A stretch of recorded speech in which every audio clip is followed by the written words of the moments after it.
welcome to this special interview on money control. We are aboard an inspection car with the Union Minister Ashwini Vaishnaw ji, who handles three very crucial portfolios, railways, IT as well as telecom, and you're sitting here, sir, in the driver's seat aboard an inspection car. It seems very fitting that we are interviewing you inside this moving car.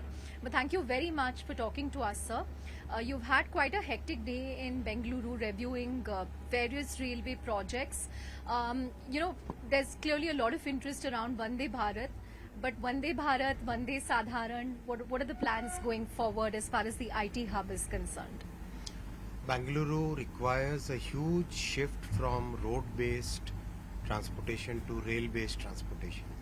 Every large city in the world, Tokyo, Seoul, take any large city, Osaka, New Delhi, all large cities basically manage their transportation by shifting a large part of the commute from road to rail-based transportation. So that's the first principle on which we are working. The entire railway network which runs across the city, we have reviewed each and every section of it today, had detailed sessions on this.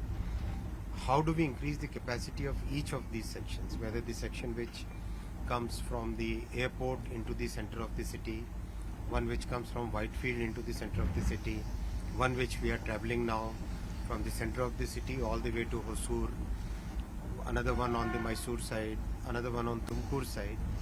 All the sections we have studied in full detail and increase the capacity. Our endeavor will be to increase the capacity of each one of them and run modern, very modern Vande Metro trains on them. Vande Metro trains are being designed right now. The prototypes are getting manufactured. Very soon those prototypes will also be out. So we will be planning to do that first. Second, the Bengaluru suburban project, which is a very important project for Bengaluru city. That's a joint venture project in which the state government holds 51% equity in the company K-Ride. So we reviewed that project also today, and the state government officials were also invited for the review. And whatever support the central government can give, we will provide. This is a very important project. Beyond politics, we should see. We should rise above politics and deliver to the people is what our mission is. As our Prime Minister says, Sabka Saath, Sabka Vikas. That's the way we will work on this. And third, very important, is we have sanctioned 7 crore rupees for preparing a DPR for ring railway. Basically about 20 to 25 kilometers outside the main city. If we can do a complete circular ring railway, so that becomes the kind of hub and spoke model in which there will be 7 arteries through which people can come in and go out at a very rapid pace at good volumes, good numbers. And in a sense, most of the neighboring towns and cities of Bengaluru will become integral part of Bengaluru once this ring railway concept works. In another 7 to 10 months, we will complete the survey and DPR preparation work, then we'll go for sanctions in other part.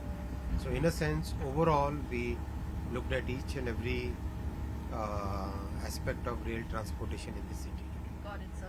You've also spoken extensively today about India's prowess when it comes to manufacturing, how it's emerged as a huge powerhouse when it comes to smartphone manufacturing, mobile manufacturing. As far as local needs are concerned, we are almost completely self-sufficient. 99.2% of phones are made in India.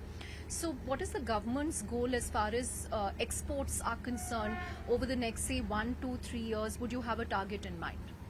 This is an industry, electronics manufacturing, mobile manufacturing. This is an industry where it's very important to create that critical mass. That threshold has to be crossed, and that threshold we have now crossed. By crossing $100 billion of production and of electronics and $44 billion production of mobile phones, we have crossed that threshold, and today we are in a position where we can move away from a import substitution model and move on to an export-led model. this is a very complex global value chain, and some of the components which are required for manufacturing electronics and mobile phones, they are very high precision components. And very glad to share with you that quite a large number of components have started getting manufactured in India because of the volume of the product, final product. The supply chain is getting more and more mature. In the value chain we are going higher. Again, like step by step we are going up in the value chain. And now we have to focus on making it an export-led growth. And export-led growth is very important because that will generate huge number of employment, huge number of opportunities for the entire supply chain ecosystem. So that is our next focus. Another very important point to consider here is practically every aspect of electronics, telecom equipment, mobile phones, hardware like laptop, servers, PCs, defense electronics, power electronics, medical electronics, practically every aspect of electronic manufacturing and design, that is now happening in India at a good scale, at a very large volume, and that is what is very important for scaling up the next journey, next Right. level. In fact, you've led me to my next question, sir. Will the vector of growth now be exports or value addition locally? Because while we make, 99.2% of phones are made in India, there are still questions about, value addition, how are we scaling that up? So if you can give us perspective on that. It's a very important point, and there are some people who are trying to play politics on this without understanding the sector. See, the global value chain is such a complex phenomenon. If you draw the global value chain of a mobile phone on a map, you would be amazed. It looks like a spider's web. That's the complexity of the supply chain today. Every component will pass borders multiple times. So what's very important is first and foremost thing is to get the volume up. That's what we have been able to achieve in the 9.5 years. Today the volumes are very good. So now our focus is first on increasing the value addition in the country. Second, getting more and more design elements so that you get more for the value of what we produce here. Third, export-led growth. Because our products are today well established on quality in terms of reliability, and that prestige, that reliability, that confidence the world has created on India's manufacturing capabilities, that is what we will leverage in the next level. Right. Tata and Apple are both ramping up manufacturing here. In fact, there are reports that Tata Electronics will double the amount of manufacturing that it does here. So, what are the plans in order to bring the entire iPhone component ecosystem in India? Is that going to be the next big push, sir? See, most of the components in mobile phones, they have variants, but the fundamentals remain the same. So, I generally prefer never to take any names of any companies. All the companies which are manufacturing mobile phones in India, they have already started developing the component manufacturing. As I said, there are 5-6 major component subsystems which are now exported. Right. So that's the growth which has already happened, and we need to continuously push that growth, and that phenomenon we should continuously encourage, so that more and more of value addition happens in India, more and more of exports happen out of India. Got it, sir. You will also be at the AMD facility in Bengaluru tomorrow. So I have to ask you about India's plans when it comes to procuring compute and AI chips, because we've seen countries like UAE place orders, other countries place orders. It's sort of become a geopolitical race for chips.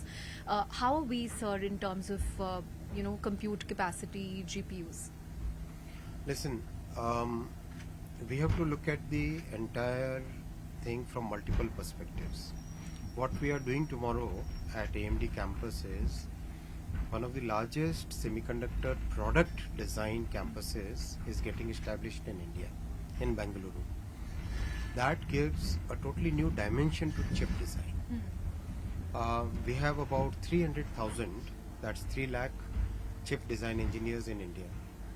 And many of them are today designing some of the most complex chips in the world. So with the success of our semiconductor program, many of them are now encouraged to start product design companies. So more we get the full product design here, more we create the opportunities for further fab manufacturing processes in our country. So our focus is on the entire value chain, design part, full product design, fab and OSAT. The first factory that was first OSAT unit that was approved during Honorable Prime Minister's visit to US. In June the approval happened, with Micron, and in September the factory construction started. So the entire world has got huge confidence on India's ability to execute and create a totally new industry. So our focus right now is to make sure that our entrepreneurs and startups, they are able to create value in terms of product design. Our large companies, they should move further up from services to product design. We get more and more proposals for setting up more fabs, and we continue to focus on OSAT as the segment. So this entire value chain we are focused, and there is very good confidence in the world today and good progress is visible. Just a final couple of questions. You chaired a very important meeting last week on this entire deepfake issue, and you said a regulation will be coming. Subsequently, the government also has given a deadline to big tech firms that they need to take down these content, or they will risk losing the safe harbor provisions. Is it easy to regulate this, or do you expect a separate set of regulations, or do you believe the existing IT rules will be sufficient to crack down on such content? We are open to every possible solution because this is a very big threat to democracy. Absolutely. This is a very big threat to our social institutions which has come up, and I'm very glad that all the platforms have responded in a very mature and responsible way. They are fully willing to cooperate, and we have had 2 rounds of meetings with them, and next meeting we should have within the first week of December. By that time, what steps the platforms are willing to take on their own, and from our side, whether we need a new regulation, new rules, or within the existing rules, what is the right solution, that we will discuss together and come up.